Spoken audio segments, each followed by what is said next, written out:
Hi guys. Gotta get all ready. I gotta get set here. But we are in chapter 7.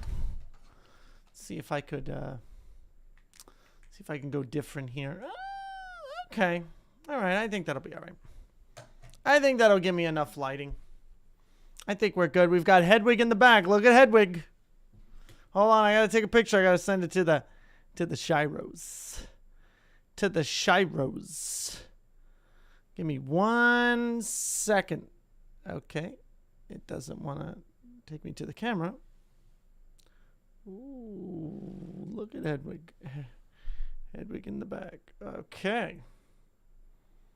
Hedwig in the back. Okay. Alrighty. Alrighty. I may have gotten bruised today by into your my God, because you're so violent. That's why. This is why. The violence that rages through you. All right. Well, I hope everybody's day went well. My day went well. Pretty productive. Therefore, let's just go ahead and review Harry Potter so far. Forgive me for canceling last Thursday's stream. Throat got a little sore and I wasn't feeling well, so I even canceled Friday's gaming stream. So that, if that tells you anything. So Harry Potter 1, we learned of Muggles, Dursleys mean to Harry because of history, family history. Harry was in their care, blah, blah, blah, blah, blah. Goes to the zoo, finally gets out because the babysitter flaked. And then because when he's like scared or something like that, his magic would come out and the glass went away and the snake got out and the snake was happy. Okay. Then Harry's still mistreated. I realized he forgot to give me a hug, so I kind of got, okay. Harry's still mistreated after this. Letters are coming for Harry saying, hey, you got to go to this school. And, they're not getting to him because the family is keeping it from him, right? And in fact, they go so far as to like get him to a remote location because they're tired of like getting the letters. They're not getting to him. Hagrid finally knocks on the cabin door, breaks it down, and he's really pissed off because they haven't told Harry any of his history whatsoever. Chapter 5, he goes to Gringotts to retrieve money because his parents left behind a good amount of money for him. Then he goes to Diagon Alley. His wand in particular was made from a phoenix's tail feather whose brother's was in the wand that hurt Harry to begin with because good old Voldemort tried to kill Harry with Avada Kedavra, whatever the hell it's called, and it didn't work. So we're going to find out what's going on there. Chapter 6, Harry meets some of the main characters, including Ron Weasley. I do love the interaction between Ron while they were on the train and stuff. Because like Ron's one of like 6 kids or something like that, and yet their lives really did parallel. Ad starts in about a minute, so after I do this, we'll wait for the ad to go away. Students arrive at Hogwarts, of course, after meeting Hermione. She seems arrogant and confident, but she does feel not good enough. So I'm gonna put seems in like little mini quotations there, because she's not. I don't think she is. I think she's just very confident. She knows she's good, but she understands her weaknesses too. Yeah. So I think we're good. I think we move on. Was there something that I did want to say? Main characters, Ron. We met Draco Malfoy as well. He was the kid that was in the original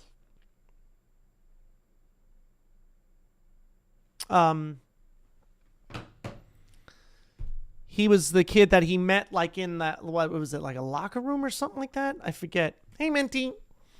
I just went over Harry Potter, all that we've read thus far. So now we're going to go on to chapter 7. The ads are going to start. I'm going to wait the 2.5 minutes. And then I am going to pick up reading and we are going to read chapter 7 today. Look, I got my tie on. Look, see, look at that. Look at that. What am I? Ravenclaw, baby. Ravenclaw all the way. See this tie? Look. Ravenclaw, babes. Right there. Gotta love it. This is going to be my outfit, by the way, when we're able to dress up. The teachers are able to dress up for Halloween, so. No! Hedwig? How dare you? Hedwig's a girl, right? Is it a boy or a girl? Girl? I think it's a girl.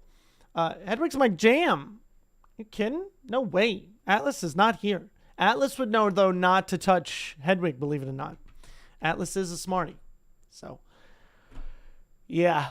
Ooh, I should not at all be yawning. No es bueno. No es bueno. So, oh my God, Minty, don't even. Minty, you ready for, I know we don't talk about it, but, I've been working on world history stuff. All right. So, I think the hat was appropriate considering we're in chapter 7, the Sorting Hat. So, yeah. It's all right. 2 minutes. I'll begin.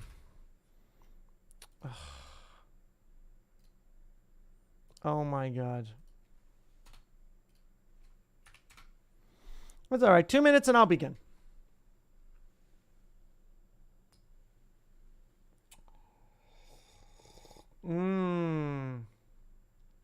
Delicious.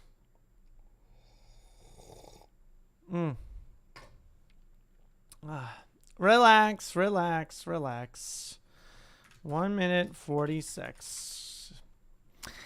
1 minute and 46. 1 minute and 36. 1 minute and 26 seconds. We got this. All right. I'm getting ready. You would think more people would be here for the read. SECS.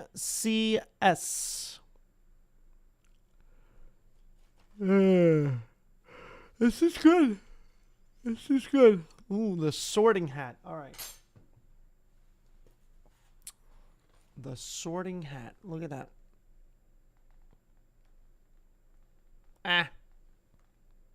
The Sorting Hat. You like it? 50 seconds. 50 seconds. 45 seconds. 40 seconds. No, Minty.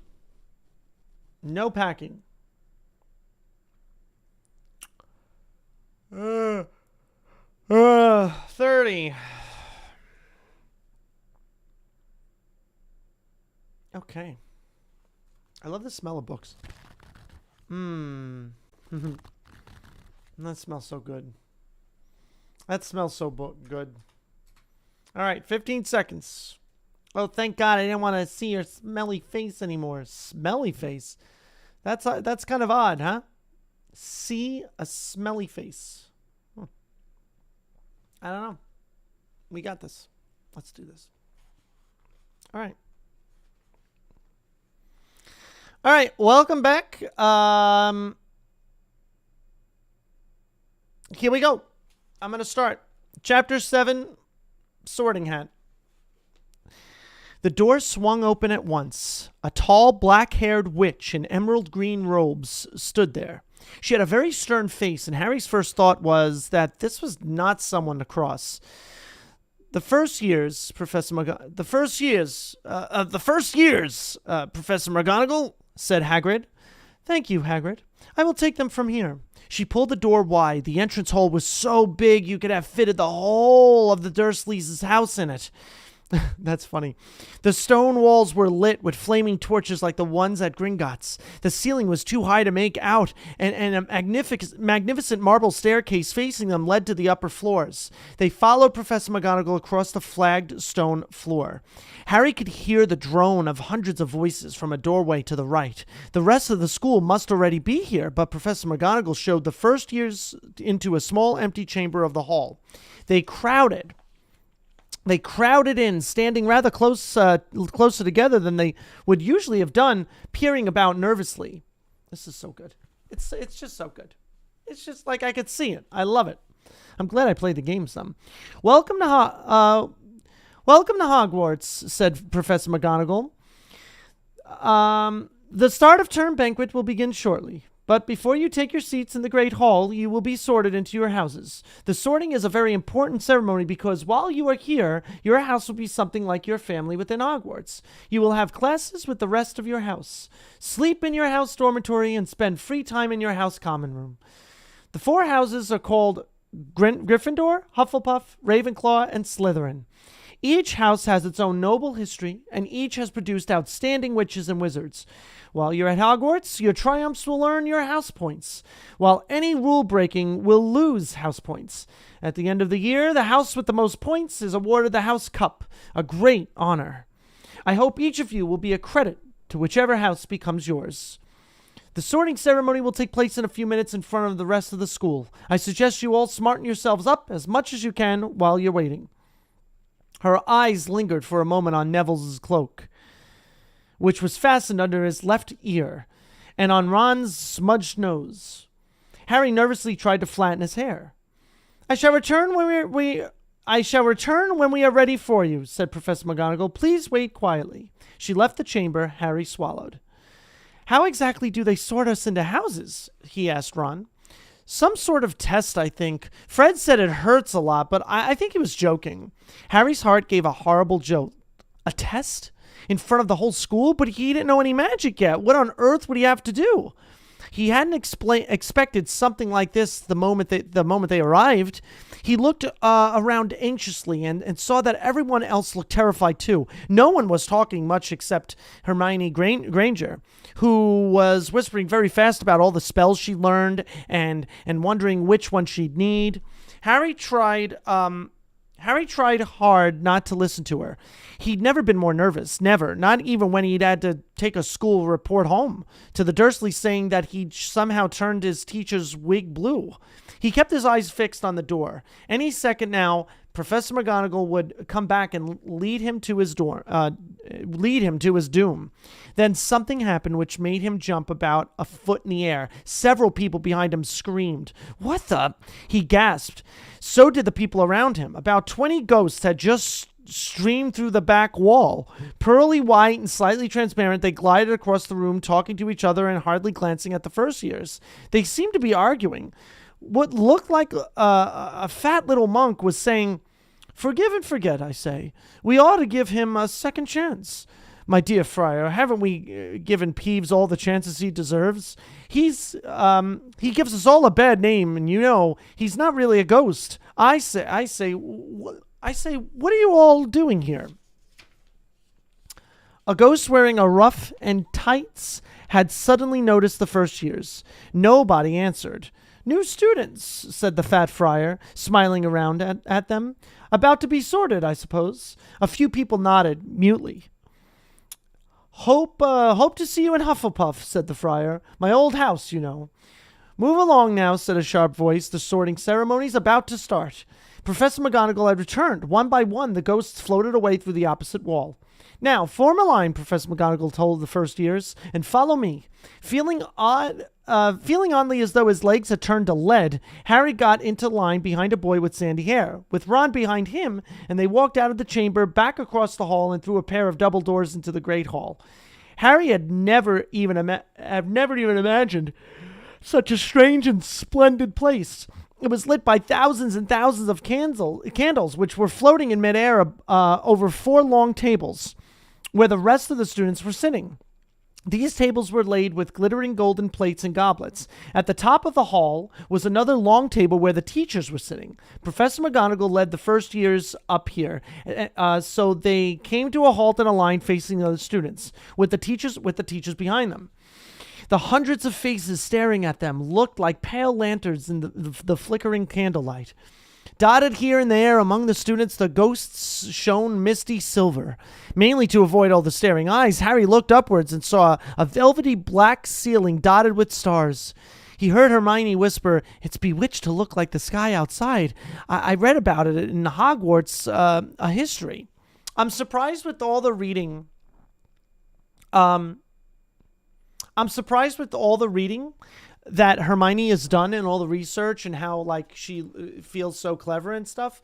I'm surprised she didn't know about the hat sorting ceremony in detail. That who knows? Maybe it was just hidden. I don't know. It was hard to believe there was a ceiling there at all, and that the Great Hall didn't simply open onto the heavens. Harry quickly looked down again as Professor McGonagall silently paced a four-legged stool in front of the foyers. On top of the stool, she put a pointed wizard's hat. This hat was patched and frayed and extremely dirty. Aunt Petunia wouldn't have let it in the house. Maybe they had to try and get a rabbit out of it, Harry thought wildly. That seemed the sort of thing. Noticing that everyone in the hall was now staring at the hat, he stared at it too. For a few seconds, there was complete silence. Then the hat twitched.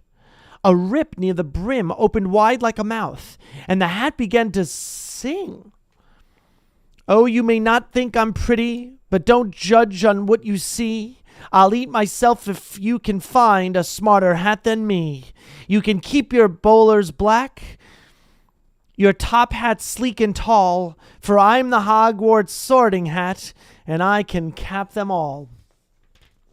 Oh, I like that. Oh, God, there's more. A lot more. "There's nothing hidden in your head the sorting hat can't see, so try me on and I will tell you where you ought to be. You might belong in Gryffindor, where dwell the brave at heart. Their daring, nerve, and chivalry set Gryffindors apart. You might belong in Hufflepuff, where they are just and loyal. Those patient Hufflepuffs are true and unafraid of toil. Or yet in wise old Ravenclaw, if you've a ready mind, where those of wit and learning will always find their kind. Or perhaps in Slytherin you'll make your real friends. Those cunning folk use any means to achieve their ends.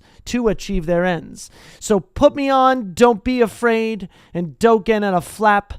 You're in safe hands, though I have none. For I'm a thinking cap." I love that. That's cool. The whole hall burst into applause as the hat finished its song. It bowed to each of the four tables and then became quite still again. "So you've just got to try on the hat," Ron whispered to Harry. I'll kill Fred. He was going on about wrestling a troll." Harry smiled weakly. Yes, trying on the hat was a lot better than having to do a spell, but he did wish they could have tried it on without everyone watching. The hat seemed to be asking rather a lot. Harry didn't feel brave or quick-witted or any of it at the moment. If only the hat had mentioned a house for people who felt a bit queasy, that would have been the one for him. Professor McGonagall now stepped forward, holding a long roll of parchment. "When I call your name, you will put on the hat and sit on the stool to be sorted," she said. "Abbott, Hannah." A pink-faced girl with blonde pigtails stumbled out of line, put on the hat, which fell right down over her eyes, and sat down. A moment's pause. "Hufflepuff!" shouted the hat. The table on the right cheered and clapped as Hannah went to sit down at the Hufflepuff table. Harry saw the ghost of the fat friar waving merrily at her. "Bones, Susan." That's funny. Hufflepuff. Oh, okay. Bones, Susan. So Susan Bones. "Hufflepuff," shouted the hat again, and Susan scuttled off to sit next to Hannah. "Boot, Terry." "Ravenclaw." The table second from the left clapped this time. Several Ravenclaws stood up to shake hands with Terry as he joined them. Quite the ceremony, if you ask me. Brocklehurst Mandy. went to Ravenclaw too, but Brown Lavender became the first new Gryffindor, and the table on the left exploded with cheers. Harry could see Ron's twin brothers catcalling. Bulstrode Millicent then became a Slytherin. Perhaps it was Harry's imagination. After all, he'd heard about Slytherin, but he thought they'd look. But he thought they looked an unpleasant lot. He was starting to feel definitely sick now. He remembered being picked for teams during sports lessons at his old school. He had always been last to be chosen, not because he was no good, but because no one wanted Dudley to think they liked him. Finch Fletchley, Justin. Hufflepuff. Sometimes Harry noticed the hat shouted out the house at once, but at others it took a little while to decide. Finnegan Seamus, the sand-haired boy next to Harry in line, sat on the stool for almost a whole minute before the hat declared him a Gryffindor. Granger, Hermione. Hermione almost ran to the stool and jammed the hat eagerly on her head. Gryffindor, shouted the hat. Ron groaned. I still say she's Ravenclaw, but it is what it is. I didn't write it. Ron groaned. A horrible thought struck Harry, as horrible thoughts always do when you're very nervous. What if he wasn't chosen at all? What if he just sat there in the hat, with the hat over his eyes for ages until Professor McGonagall jerked it off his head and said there had obviously been a mistake and he'd better get back on the train? When Neville Longbottom, the boy who kept losing his toad, was called, he fell over on his way to the stool. The hat took a long time to decide with Neville. When it finally shouted, Gryffindor, Neville ran off, still wearing it, and had to jog back amid gales of laughter to give it to McGonagall. Malfoy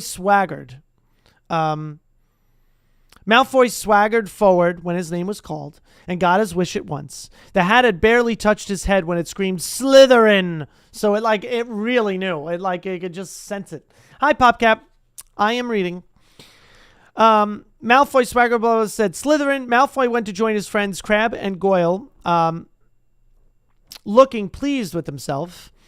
There weren't many people left now. Moon, Nott, Parkinson, then a pair of twin girls, Patil and Patil. I guess that's how you say the name. Then Perks, Sally Ann.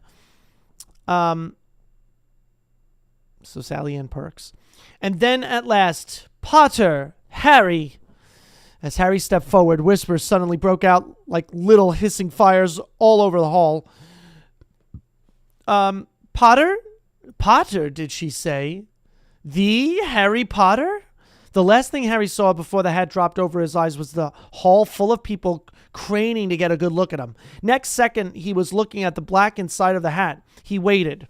Said a small voice in his ear. Difficult, very difficult. Plenty of courage, I see. Not a bad mind either. There's talent, oh my goodness, yes. And a nice thirst to prove yourself. Now that's interesting. So where shall I put you? Harry gripped the edges of the stool and thought, not Slytherin, not Slytherin. That's what he thought. Not Slytherin, not Slytherin. Not Slytherin, eh? Said the small voice. Are you sure? You could be great, you know. And it's all here in your head, and Slytherin will help you on the way to greatness, no doubt about that. No. Well, if you're sure, better be Gryffindor. Harry heard the hat shout the last word to the whole hall. He took off the hat and walked shakily towards the Gryffindor table. He was so relieved to have been chosen and not put in Slytherin. He hardly noticed that he was getting the loudest cheer yet. Percy the Prefect got up and shook his hand vigorously, while the Weasley twins yelled, "We got Potter! We got Potter!" Harry sat down opposite the ghost in the rough he'd seen earlier. The ghost patted his arm, giving Harry the sudden, horrible feeling he just plunged into a bucket of ice-cold water. Oh, okay, yeah, because he's a ghost, so he's cold. He could see the high table properly now. At the end nearest him sat Hagrid, who caught his eye and gave him the thumbs up. Harry grinned back, and there in the center of the high table in a large gold chair sat Albus Dumbledore. Harry recognized him at once from the card he had got out of the Chocolate Frog on the train. Dumbledore's silver hair was the only thing in the whole hall that shone as brightly as the ghost's. Harry spotted Professor Quirrell, too, the nervous young man from the Leaky Cauldron. He was looking very peculiar in a large purple turban. Ooh, wait a minute. He was in a turban. I remember that from the movies. See the guy with like the two heads? Well, the head on the back of his head? The face on the back of his head. I don't know. Let's see. And now there were only 3 people left to be sorted. Turpin Lisa became a Ravenclaw, and then it was Ron's turn. He was pale green by now. Harry crossed his fingers under the table, and a second later the Hat had shouted, "Gryffindor!" Harry clapped loudly with the rest of Ron as the rest of. Excuse me. Harry clapped loudly with the rest as Ron collapsed into the chair next to him. "Well done, Ron. Excellent," said Percy Weasley pompously across Harry as Zambini Blaise was made a Slytherin. Professor McGonagall rolled up her scroll and took the Sorting Hat away.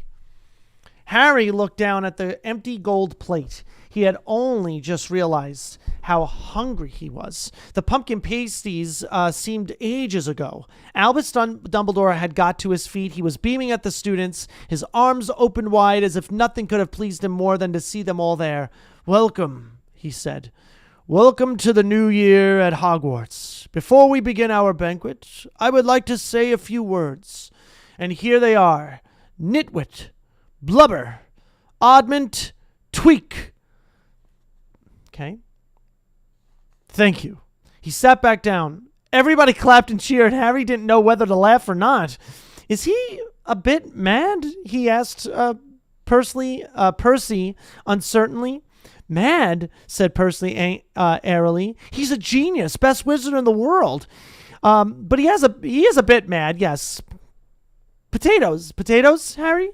Harry's mouth fell open. The dishes in front of them were now piled with food. He had never seen so many things he liked to eat on one table. Roast beef, roast chicken, pork chops, and lamb chops. Lamb chops are delicious if cooked well. Bacon and steak, boiled potatoes. Oh, God, I ain't, but this is making me hungry. Roast potatoes, chips, Yorkshire pudding, peas, carrots, gravy, ketchup, and for some strange reason, mint humbugs. Mint humbugs. I'd try them. I would try them.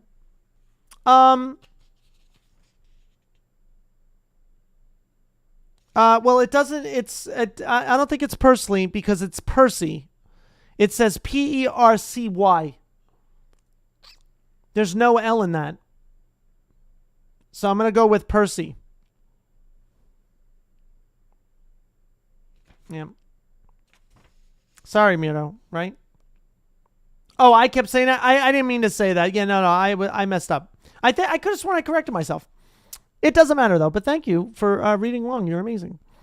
The Dursleys had never exactly starved Harry, but he'd never been allowed to eat as much as he liked. Dudley had always taken anything that Harry really wanted, even if it made him sick. Harry piled his plate with a bit of everything except the humbugs and began to eat. It was all delicious. That does look good, said the ghost in the ruff sadly, watching Harry cut up his steak. "Can't you? I haven't eaten for nearly 500 years. That's weird," said the ghost. "I don't need to, of course, but one does miss it. I don't think I've introduced myself. Sir Nicholas de Mimsy, Porpington at your service." Sir Nicholas de Mimsy Porpington at your service. Resident ghost of Gryffindor Tower. I know who you are, said Ron suddenly. "My brothers told me about you. You're nearly headless Nick." "You're nearly headless Nick. Okay. I would prefer you to call me Sir Nicholas de Mimsy," the ghost began stiffly, but sandy-haired Seamus Finnegan interrupted. "Nearly headless? Okay. How could you be nearly headless?" Sir Nicholas looked extremely miffed, as if their little chat wasn't going at all the way he wanted. Poor Sir Nicholas. Like this, he said irritably. He seized his left ear and pulled. His whole head swung off his neck and fell onto his shoulder as if it was on a hinge.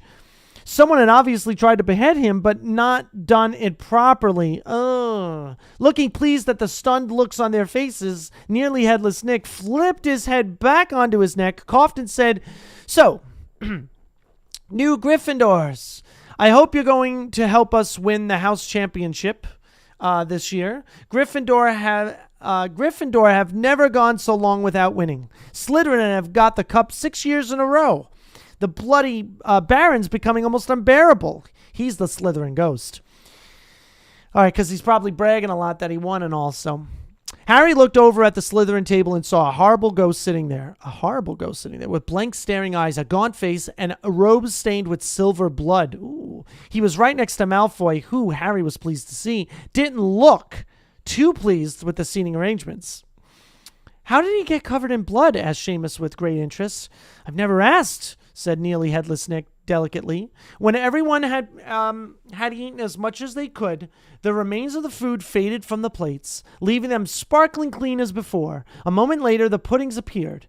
Blocks of ice cream in every flavor you could think of. Apple pies, tarts, chocolate eclairs, and jam donuts, trifle, strawberries, jelly, rice pudding. I love rice pudding with cinnamon.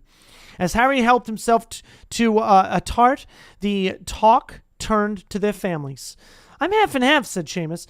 "My dad's a muggle. Mom didn't tell him she was a witch till after they were married, but bit of a nasty shock for him." The others laughed. "What about you, Neville?" said Ron. "Well, my gran brought me up, and she's a witch," said Neville, "but the family thought I was all muggle for ages. My great-uncle, Algie? I'm going to go with Algie. Algie kept trying to catch me off my guard and force some magic out of me. He pushed me off the end of a Blackpool pier once. I nearly drowned, but nothing happened until I was 8. Great-uncle Algie came around for tea, and he was hanging me out of the upstairs window by my ankles when my great-auntie Enid offered him a... Enid. I'm trying to make sure I get it. Okay. A meringue, and he accidentally let go. But I bounced all the way down the garden and into the road. They were all really pleased. He could have died. That's what's hilarious. If that hadn't worked, he could have died. Gran was crying. She was so happy. And you should have seen their faces when I got in here. They thought I might not be magic enough to come, you see. Great-uncle Algie was so pleased, he bought me a toad. On Harry's other side, Percy Weasley and Hermione were talking about lessons. "I do hope they start straight away. There's so much to learn. I'm particularly interested in transfiguration, turning something into something else. Of course, it's supposed to be very difficult. You'll be starting small, just matches into needles and that sort of thing." Harry, who was starting to feel warm and sleepy, looked up at the high table again. Hagrid was drinking deeply from his goblet. Professor McGonagall was talking to Professor Dumbledore. Professor Quirrell, in his absurd turban, was talking to a teacher with greasy black hair, a hook nose, and sallow skin. It happened very suddenly. The hook-nosed teacher looked past Quirrell's turban straight into Harry's eyes, and a sharp, hot pain shot across the scar on Harry's forehead. Is that hook-nosed person, what's his face? Snape? I love him. He's my favorite. Ouch. Harry clapped a hand to his head. "What is it?" asked Percy. "Nothing." The pain had gone as quickly as it had come. Harder to shake off was the feeling Harry had got from the teacher's look. A feeling that he didn't like Harry at all. Yeah, it is. It is. "Who's the teacher talking to Professor Quirrell?" he asked Percy. "Oh, you know Quirrell already, do you? No wonder he's looking so nervous. That's Professor Snape. He teaches potions, but he doesn't want to. Everyone knows he's after Quirrell's job. Knows an awful lot about the dark arts, Snape." Harry watched Snape for a while, but Snape didn't look at him again. At last, the puddings too disappeared, and Professor Dumbledore got to his feet again. The hall fell silent. "Just a few more words now, and we are all fed and wanted. I have a few start-of-term notices to give you. First years." Who said that? Oh, Dumbledore. Dumbledore saying that. "Just a few words now. We are all fed and watered. I have a few start of term notices to give you. First years should note that the forest in the grounds is forbidden to all pupils. And a few of our older students would do well to remember that as well. Dumbledore's twinkling eyes flashed in the direction of the Weasley twins. I have also been asked by Mr. Filch, the caretaker, to remind you all that no magic should be used between classes in the corridors. Quidditch trials will be held in the second week of term. Anyone interested in playing for their house teams should contact Madam Hooch. And finally, I must tell you that this year, the third floor corridor on the right-hand side is out of bounds to everyone who does not wish to die a very painful death. Harry laughed, but he was one of the few who did. He's not serious, he muttered to Percy. Must be, said Percy, frowning at Dumbledore. It's odd because he usually gives us a reason why we're not allowed to go somewhere. The forest's full of dangerous beasts, everyone knows that. I do think he might have told us prefects at least. And now, before we go to bed, let us sing the school song, cried Dumbledore. Harry noticed the other teacher's smile had okay, hold on. And now, before we go, let us sing the school song, cried Dumbledore. Harry noticed that the other teachers' smiles had become rather fixed. Dumbledore gave his wand a little flick, as if he was trying to get a fly off the end, and a long golden ribbon flew out of it. Oh, that's cool. Which rose high above the tables and twisted itself snake-like into words. Everyone picked their favorite tune, said Dumbledore, and off we go. And the school bellowed, Hogwarts, Hogwarts, Hoggy, Warty, Hogwarts. Teach us something, please. Whether we be old and bald or young with scabby knees, our heads could do with filling with some interesting stuff. For now they're bare and full of air, dead flies and bits of fluff.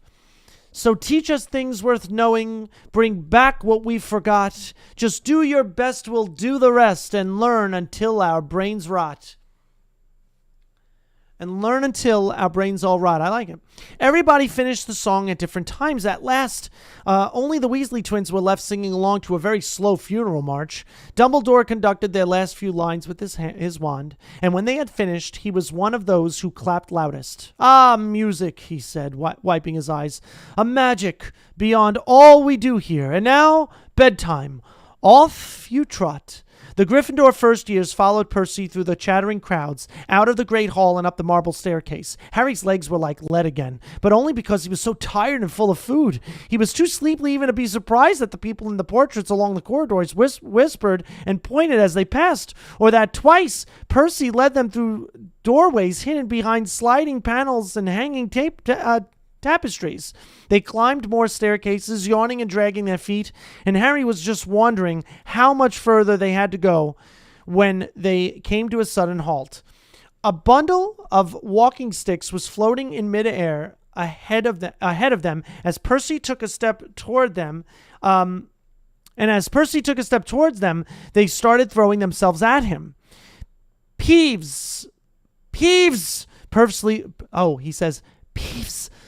Percy whispered to the first years, a poltergeist. He raised his voice, Peeves, show yourself. So he was whispering that to them. I got it. A loud, rude sound like the air being let out of a balloon answered, do you want me to go to the Bloody Baron? There was a pop, and a little man with wicked dark eyes and a wide mouth appeared, floating cross-legged in the air, clutching and with the walking sticks. Oh, he said with an evil cackle. Ickle firsties, what fun! He swooped suddenly at them. They all ducked. Go away, Peeves, or the Baron will hear about this. I mean it, barked Percy. Peeves stuck out his tongue and vanished, dropping the walking sticks on Neville's head. They heard him zooming away, rattling coats of armor as he passed. He sounds like a pain in the ass, to be honest with you. You want to watch out for Peeves, said Percy as they set off again. The Bloody Baron's the only one who can control him, and he won't even listen to us prefects. Here we are. At the very end of the corridor hung a portrait of a very fat woman in a pink silk dress. Password, she said. Caput Draconis, said Percy, and the portrait swung forward to reveal a round hole in the wall. They all scrambled through it. Neville needed a leg up. And found themselves in the Gryffindor common room, a cozy round room full of squashy armchairs. Percy directed the girls through one door to their dormitory and the boys through another. At the top of a spiral staircase, they were obviously one of the towers. They found their beds at last. 4 posters hung with deep red velvet curtains. Their trunks had already been brought up. Too tired to talk much, they pulled on their pajamas and fell into bed. Great food, isn't it? Ron muttered to Harry through the hangings. Get off, Scabbers. He's chewing my sheets. Harry was going to ask Ron if he'd had any of the tart, but he fell asleep almost at once. Perhaps Harry had eaten a bit too much because he had a very strange dream. Uh-oh. Harry's having dreams here. He had a very strange dream. He was wearing Professor Quirrell's turban, which kept talking to him. Oh, yeah, I think I'm right. Telling him he must transfer it to Slytherin at once because it was his destiny. Harry told the turban he didn't want to be in Slytherin. It got heavier and heavier. He tried to pull it off, but it tightened painfully, and there was Malfoy laughing at him as he struggled with it. Then Malfoy turned into the hook-nosed teacher, Snape, whose laugh became high and cold. There was a burst of green light, and Harry woke, sweating and shaking. He rolled over and fell asleep again, and when he woke next day, he didn't remember the dream at all.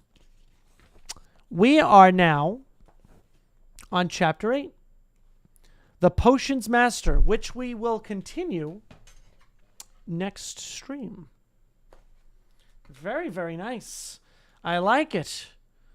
I like it. That was fun. Not gonna lie. Those of you that kind of listened along, thank you for doing that. It was a lot of fun. We are now on Chapter 8, so I will need to get Chapter 7. Sorting Hat places new students